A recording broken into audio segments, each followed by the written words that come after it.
Halo semua, di video sebelumnya kita telah membahas aspek apa saja yang membentuk identitas diri seseorang.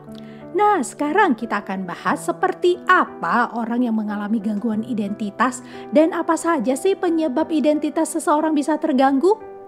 Nah, gangguan identitas terjadi bila seseorang tidak dapat menerima peran seksualnya, yaitu maskulin atau feminim. Dan juga mereka tidak dapat menentukan sikap termasuk dalam keinginannya menjadi apa, misalnya mau ngambil jurusan apa, mau kerja apa, mau cita-citanya apa, mereka tidak tahu. Dan gangguan identitas juga terlihat ketika mereka tidak mampu membentuk nilai-nilai pribadi dan tidak dapat menjadi pribadi yang mandiri. Jadi mereka seorang yang bergantung terus, tidak dapat mengambil keputusan juga. Nah, mungkin kita akan lebih detail melihat gejala-gejala seperti apa sih orang yang mengalami gangguan identitas. Jadi, orang yang mengalami gangguan identitas seringkali mempunyai perasaan malu terhadap dirinya sendiri karena penampilan fisik, bisa juga karena prestasi akademik yang kurang, bisa juga merasa tidak punya skill, ataupun sakit penyakit yang mereka alami, dan juga berbagai hal-hal lainnya. Kadang-kadang mereka juga sering menyalahkan diri, kurang menghargai diri sendiri. Gejala lainnya juga adalah mereka merasa tidak mampu melakukan ini, tidak mampu melakukan itu, dan merasa hanya orang lain yang mampu. Mereka juga mengalami gangguan di dalam relasi sosial.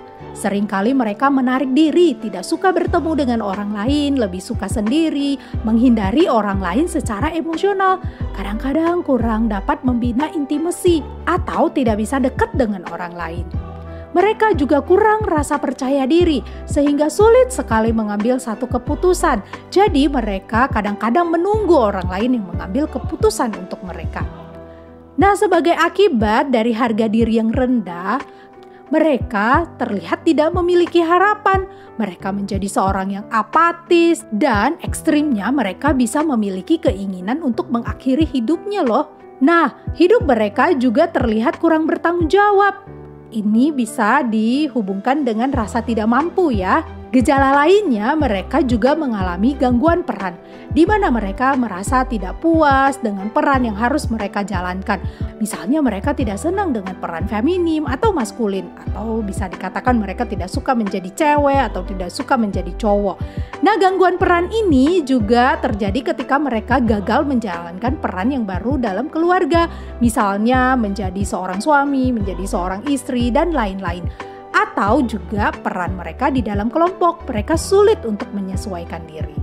Nah, itu adalah beberapa gejala orang yang mengalami gangguan identitas. Terus mungkin kita bertanya, apa saja sih penyebab gangguan identitas pada seseorang sehingga mereka punya harga diri yang tidak sehat? Paling tidak ada dua hal penting yang perlu kita simak sama-sama. Yang pertama, seorang bisa mengalami gangguan identitas karena ada pengalaman abuse yang pernah mereka alami. Terdapat penelitian yang membuktikan bahwa meningkatnya perlakuan buruk merupakan prediksi yang kuat terhadap masalah self-esteem seseorang. Abuse bisa dilakukan oleh guru, misalnya tindakan disiplin yang mempermalukan anak di depan teman-temannya. Tentunya ini membuat harga diri anak menjadi rendah ya, mereka akan malu banget. Abuse juga kadang dilakukan oleh teman-teman, misalnya bullying, baik bullying secara fisik, pukul begitu ya, atau bullying secara emosional, misalnya melalui kata-kata kasar dan lain sebagainya, ataupun melalui cyberbullying. Bahkan abuse juga kadang dilakukan oleh orang tua loh, misalnya menghukum atau memukul anak secara berlebihan. Nah, semua hal itu bisa membuat anak merasa tidak berharga, apalagi anak yang mengalami sexual abuse. Tentu akan membuat anak merasa dirinya itu buruk. Nah, penyebab gangguan identitas pada diri seseorang juga sangat dipengaruhi oleh penolakan orang tua. Penolakan orang tua seringkali dikaitkan dengan depresi dan harga diri yang rendah pada anak. Bayangkan kalau ada anak yang dibesarkan dalam lingkungan yang penuh dengan kritik. Misalnya anak sering dikritik, aduh kok kamu gak pinter banget sih matematika? Kok kamu gak pinter ini sih? Kok kamu gak pinter itu sih? Nah, atau juga anak yang sering diremehkan. Atau juga anak yang sering diremehkan sama orang tua. Misalnya, masa gini aja gak bisa sih? Tuh lihat tuh, kakakmu, atau saudaramu yang lain, semuanya bisa. Masa kamu sendiri nggak bisa? Atau lihat tuh temenmu, pinter-pinter semua. Masa kamu gini aja nggak bisa? Jadi anak merasa diremehkan ya. Atau kadang-kadang mempermalukan anak. Misalnya orang tua membicarakan kekurangan anak di depan umum. Itu tentunya mempermalukan anak ya. Penolakan orang tua juga terlihat ketika mereka tidak memberi perhatian. Ketika anak berprestasi atau bagus di dalam pelajaran, orang tua kelihatannya nggak peduli juga. Nah, berbagai pengalaman tersebut membuat anak-anak bisa mengevaluasi diri atau melihat diri tidak baik. Akhirnya mereka tumbuh menjadi seorang yang tidak percaya diri dan selalu merasa diri tidak cukup baik untuk orang lain.